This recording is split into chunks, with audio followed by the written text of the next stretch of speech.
So now let's talk about the strategy before finally we will go into the solution. So we have several steps. It's not very complicated. Okay, again, this is from the book. It's very useful. So first we need to calculate the time to breakthrough or TBT using the Sobocinski-Cornelius method or the Bornazel-Jensen correlation. Unfortunately, I haven't discussed about those two correlations yet, but I'm planning to discuss about them. So we just skip them and then moving in front of these two correlations, assuming that you already know those two correlations. So we will use any correlation between those two and we will apply them in our calculation. So we need to assume that we know those two correlations and we know the method to calculate the time to breakthrough. And the second step is assume any time t after water breakthrough because we want to, we want to forecast the water cut after water breakthrough. So we can easily assume any time after breakthrough. Step 3, calculate the dimensionless breakthrough time, TDBT, from easily the time divided by time for breakthrough. Then we need to calculate the dimensionless limiting water cut or water cut limit. We can calculate it from the ratio between mobility ratio and something in the denominator here. So M plus reservoir thickness divided by the HW, current water zone thickness.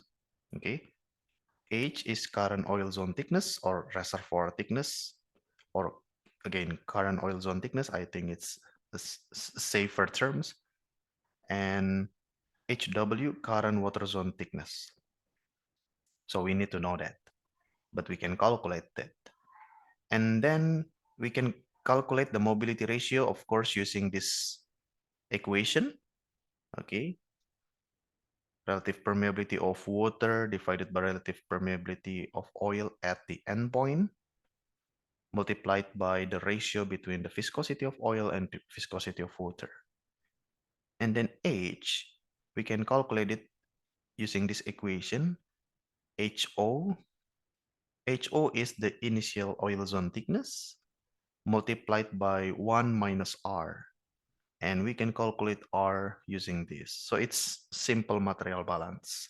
And we will assume that the water oil contact moves in homogeneous fashion, okay, moves uniformly throughout the reservoir. And then we also calculate the HW using this simple equation. And R, okay, there is no definition of R, but it's just this, calculation. So cumulative production divided by in place multiplied by something inside the bracket here.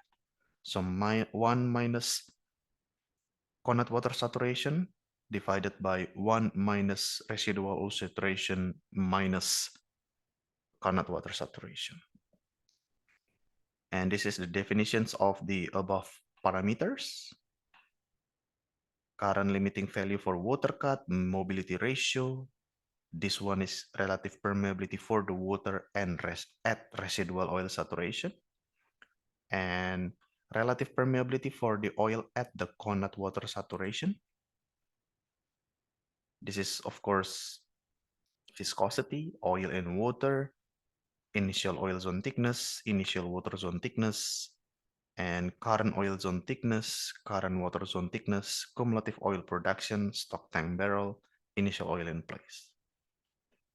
Moving forward, we go to step 5. We need to calculate the dimensionless water cut or FWD, D for dimensionless, based upon the dimensionless breakthrough time ratio as given by the following relationship. So we will use these useful relationships.